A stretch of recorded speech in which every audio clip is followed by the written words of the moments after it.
बिजली और पेट्रोल पर सब्सिडी खत्म की जाएगी। पाकिस्तान ने IMF की शराइत मान ली। वजीर खजाना मिफ्ता इस्माइल की आलमी मालियाती फंड्स के वफ्द से मुलाकात। IMF के साथ प्रोग्राम जारी रखने पर इत्तेफाक।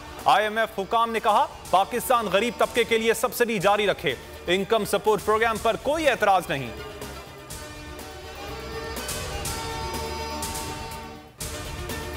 लोड शेडिंग का अजाब फिर लौट आया। बिजली बहरान ने जिंदगी अजीरन बना दी। सहरो अफ्तार की औकात में बिजली गायब।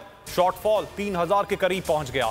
सनतकार भी परेशान। कराची में लोड शेडिंग, फ्री जोन में 4 से 6 घंटे बिजली गायब। पंजाब में दौरानिया 8 से 12 घंटे पहुंच गया। वजीर आजम शहबाज शरीफ ने बिजली की लोड शेडिंग में इजाफे का नोटिस ले लिया। शहबाज शरीफ ने बिजली बहरान पर बरहमी का इजहार करते हुए मई तक लोड शेडिंग में नुमाया कमी करने का हुक्म दे दिया। कहा अवाम को जब तक इस अजाब से निजात नहीं मिलती न खुद चैन से बैठूंगा न किसी को बैठने दूंगा। वजीर आजम शहबाज शरीफ के तूफानी दौरे। लाहौर में कोट लखपत जेल पहुंचे। अपनी कैद वाली बैरक का मुआयना किया। कैदियों की सजा 2 माह कम करने का हुक्म। वजीर आजम ने Pakistan liver and kidney institute का भी दौरा किया। रमजान बाजार में सहूलियात का जायजा लिया। शहबाज शरीफ अगले हफ्ते सऊदी अरब का अहम दौरा करेंगे। मौलाना फजलुर रहमान और मरियम नवाज हमरा होंगे।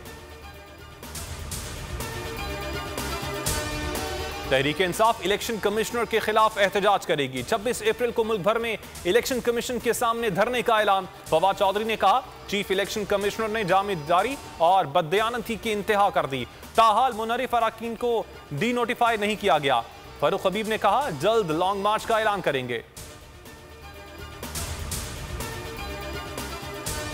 मुल्क के हालात गंभीर, परेशान कुन और तशवीशनाक हो रहे हैं। जिनकी इज्जत करना लाजिम है वो भी सवालिया निशान बन रहे हैं। शेख रशीद का ट्विटर पर पैगाम। असद उमर ने वजीर आजम को कुर्सी छोड़ने का मशवरा दे दिया।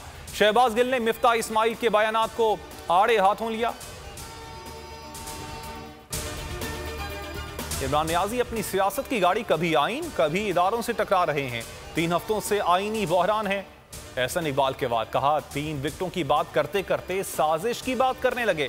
मरियम औरंगजेब बोली अदालतों के अहकामात की धज्जियां उड़ाते हैं फिर कहते हैं अदालतें क्यों खुलती हैं। इमरान साहब आपका सदर पंजाब में आइन शिकनी कर रहा है इसलिए रात को अदालतें खुलती हैं। वजीर आला पंजाब का इलेक्शन कलअदम करार दिया जाए। गवर्नर पंजाब ने रिपोर्ट सदर आरिफ अलवी को इरसाल कर दी। कहा वजारत आला की वोटिंग का रिकॉर्ड टेम्पर्ड है। डिप्टी स्पीकर ने गैर मुनसिफाना और जानिबदार इंतखाब करवाया। बुजदार का इस्तीफा भी मुतनाज़ है। गवर्नर ऑफिस को मौसूल ही नहीं हुआ। वजीर आला पंजाब उस्मान बुजदार ने सर्विसेज अस्पताल में गवर्नर पंजाब की आयादत की। अस्सलाम वालेकुम, आप देख रहे हैं बोल न्यूज़ और मैं हूं मोहम्मद कामरान। हेडलाइंस आपने जानी। मजीद खबरों और तफसीलात के लिए विजिट कर सकते हैं आप हमारी वेबसाइट bolnews.com। अभी एक ब्रेक और ब्रेक के बाद आप प्रोग्राम देख सकेंगे नेशनल डिबेट। हमारे साथ रहिएगा।